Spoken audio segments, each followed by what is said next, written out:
ये है guys MacBook air M5 और ये है दूसरी साइड मैकबुक M5 Pro। दोनों के प्राइस में बहुत ज्यादा डिफरेंस है। अगर आप मैकबुक एयर M5 का बेस वेरिएंट लेते हो तो वो आ जाता है अंडर 1 लाख, मतलब 92,000 के आसपास, इससे थोड़ा नीचे हो जाता है ऑफर्स लगा के। और मैकबुक एयर M5 का अगर आप 512 GB वेरिएंट लेते हो तो वो 1 लाख से ऊपर चला जाता है। और मैकबुक M5 Pro की बात करूं तो ये 2 लाख से ऊपर चला जाता है, इससे डबल है इसका प्राइस। तो आज की वीडियो है, अगर आप एक मैकबुक लेने का प्लान कर रहे हो तो कौन सा आपके लिए सही रहेगा उसके बारे में आपको बताऊंगा, क्योंकि ये दोनों मैकबुक हमने बहुत अच्छे तरीके से यूज किए हैं। मेन जो वीडियो रहेगी हमारी उसमें हम बात करेंगे कि मैकबुक एयर में आप क्या क्या कर सकते हो और क्या क्या ये कैपेबल नहीं है करने के लिए। उसके लिए आपको फिर मैकबुक प्रो की तरफ जाना पड़ेगा। तो फिलहाल के लिए मैं मैकबुक प्रो को साइड में कर रहा हूं और मैकबुक एयर को रख रहा हूं आपके सामने, क्योंकि मैकबुक एयर जो चीजें कर पाता है वो सबसे पहले मैं आपको बताता हूं। तो मैंने पूरी लिस्ट तैयार की है गाइस, क्योंकि हार्ड अर्न मनी आप लगाने वाले हो तो आपको पता होना चाहिए कि आपका काम हो पाएगा या फिर नहीं। देखो, सबसे पहले अगर मैं बात करूं तो मैकबुक एयर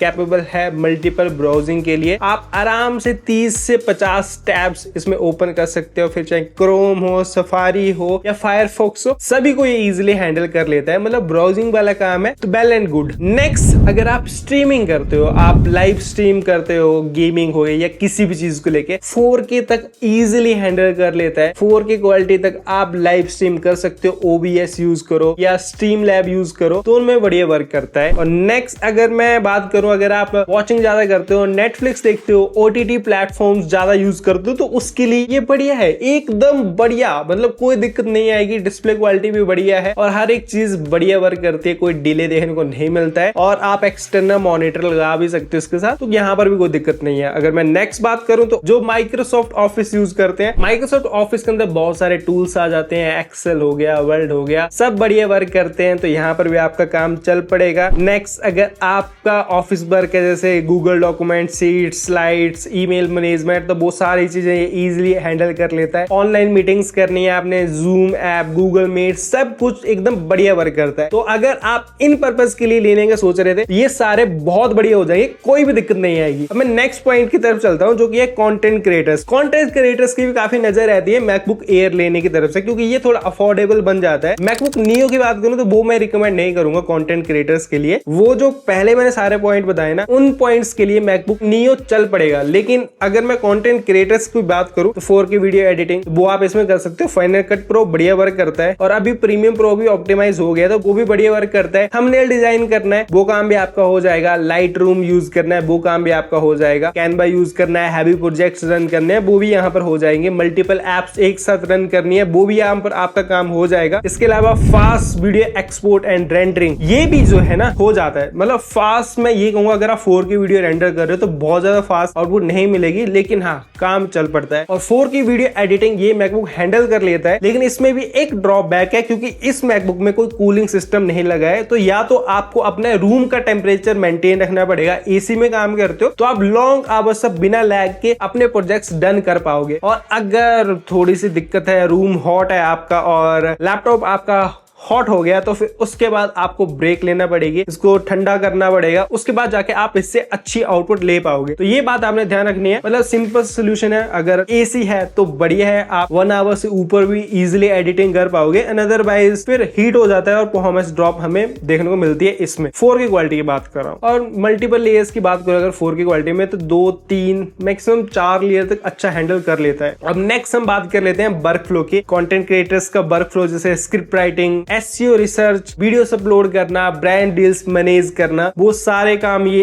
इजीली हैंडल कर लेता है। ईमेल्स वगैरह, मतलब आपको आईपैड अलग से परचेज करने की जरूरत नहीं है, ये सारे काम कर लेगा। तो अगर आप बिगनर हो या फिर 2-3 पर्संस की टीम है और कंटेंट क्रिएशन के लिए मैकबुक लेने का सोच रहे हो तो कोई दिक्कत नहीं आएगी, बढ़िया काम करेगा। अब AI का जमाना है, AI की बात कर लेते हैं। यहाँ पर मैंने ये भी पॉइंट्स नोट किए क्या क्या बढ़िया चलता है। ChatGPT बढ़िया चलता है। एप्पल इंटेलिजेंस अभी आएगा जो लेटेस्ट अपडेट आई उसके बाद। तो फिलहाल जो बेसिक फीचर हैं वो सारे बढ़िया वर्क करते हैं। AI राइटिंग टूल्स भी बढ़िया वर्क करते हैं, AI इमेज जनरेशन भी बढ़िया वर्क करती है, AI transcription, AI summarization, AI email drafting, ये सब कुछ बढ़िया वर्क करता है, कोई दिक्कत नहीं आती है। अब नेक्स्ट हम स्टूडेंट की बात कर लेते हैं। अगर आप स्टूडेंट हो और सोच रहे हो मैकबुक एयर M5 लेने का, देखो कोडिंग आपकी हो जाएगी, ऐप डेवलपमेंट आपकी हो जाएगी, नोट्स आपके हो जाएंगे, असाइनमेंट्स आपकी हो जाएंगे, रिसर्च वर्क आपका हो जाएगा, ऑनलाइन क्लासेस आपकी हो जाएंगी। तो ये सारे काम आपके हो जाएंगे। और थोड़ा प्रोफेशनल वर्क की तरफ चलें तो सॉफ्टवेयर डेवलपमेंट भी इसमें हो जाती है, एक्सकोड ऐप डेवलपमेंट इसमें हो जाएगी, वेब डेवलपमेंट इसमें हो जाएगी, डेटा एनालिसिस आपका हो जाएगा, और बिजनेस मैनेजमेंट, कॉमर्स के स्टूडेंट हो तो वो सारे ये काम इजीली हैंडल कर लेता है। यहाँ पर भी कोई दिक्कत नहीं है और काफी ज्यादा लाइट वेट है, तो बैग में कैरी करना और सारी चीजें इजीली हैंडल हो जाती हैं। और एक और बात, वैसे अगर आप लेने का प्लान कर ही रहे हो तो 256 GB की जगह ट्राई करना कि 512 GB लो, दिक्कत नहीं आएगी, मल्टीपल सॉफ्टवेयर आप डाउनलोड कर पाओगे। SSD लेना भी अच्छी ऑप्शन है, पर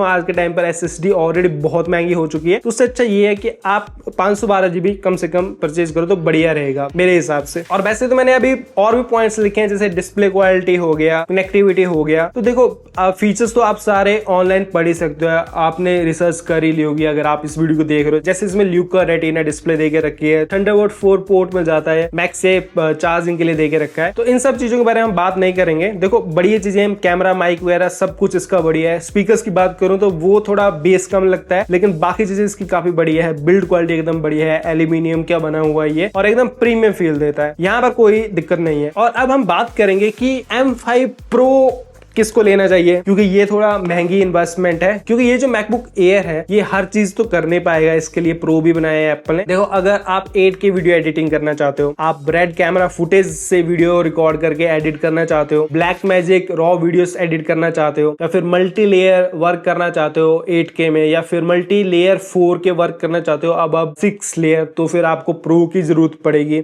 लॉन्ग रेंडरिंग सेशंस हैं आपके, जैसे आप 2-3 घंटे की वीडियो रेंडर कर रहे हो, या फिर 3D रेंडरिंग का काम है आपका जिसमें बहुत ज्यादा टाइम लगता है, तो फिर आपको प्रो की तरफ जाना चाहिए। इसके अलावा जैसे हैवी वर्क्स हो गए, जैसे 3D कैमरा ट्रैकिंग हो गया, आफ्टर इफेक्ट यूज करना हो गया, कॉम्प्लेक्स एनिमेशंस बनाना हो गया, और हैवी VFX जनरेट करना हो गया, तो इन सभी चीजों के लिए आपको M5 Pro की जरूरत पड़ने वाली है। इसके अलावा और भी काफी सारे पॉइंट्स हैं, AAA गेम्स खेलनी है आपने, तो देखो मैकबुक तो चाहे एयर है या प्रो है, दोनों में ही गेमिंग का तो आप भूल ही जाओ। कैजुअल गेमिंग करनी है तो वो सारे काम आपके हो जाएंगे। हैवी गेम्स आप नहीं कर पाओगे, उसके लिए आप क्लाउड गेमिंग का यूज कर सकते हो, फिर आप गेमिंग एक्सपीरियंस भी इनमें ले सकते हो। तो ये सारे पॉइंट्स है। इसके अलावा थोड़ा और एडवांस आए अगर हम, जैसे AI model training, machine learning projects, तो उन सब के लिए मैकबुक प्रो ही बढ़िया रहेगी। देखो मैंने आपको सब कुछ बता दिया, कौन सा मैकबुक किस काम के लिए कैपेबल है, दोनों का मैंने आपको बता दिया। बस अब आपने डिसाइड करना है कि आपके लिए कौन सा बेस्ट रहेगा। आपने वर्क के हिसाब से देखो, अगर आपका काम चल पड़ रहा है मैकबुक एयर से तो कोई एक्स्ट्रा पैसा खर्च करने की जरूरत नहीं है, प्रो लेने की जरूरत नहीं है। और अगर आपको हैवी वर्क करना है, थोड़ा और इमर्सिव एक्सपीरियंस चाहिए, जैसे मैकबुक प्रो में स्पीकर्स भी अच्छे मिलते हैं, डिस्प्ले थोड़ी ज्यादा बेटर मिलती है, 120 हर्ट्ज का रिफ्रेश रेट मिलता है, तो ये सारे बेनिफिट्स भी हैं। तो सब कुछ आपके सामने है, सारा कुछ मैंने बता दिया आपको, क्योंकि लास्ट टाइम मैंने वीडियो बनाई थी उसमें थोड़ा कमेंट्स में पूछ रहे थे, तो सारे पॉइंट्स मैंने कवर कर दिए, मैंने प्रॉपर लिखा था, तो हो गया हमारा इस वीडियो में सब कुछ कवर। बाकी आप बताओ, आप इन दोनों में से कौन सी मैकबुक परचेज करना पसंद करोगे, या फिर Windows laptop? MacBook air M5 मेरी तरफ से रिकमेंडेड है, इसे मैं वीडियो में टैग भी कर दूंगा, वहां से आप परचेज भी कर सकते हो। तो फिर गाइस ये थी हमारे आज की वीडियो, मिलते हैं आपसे नेक्स्ट वीडियो में। Love you guys, take care and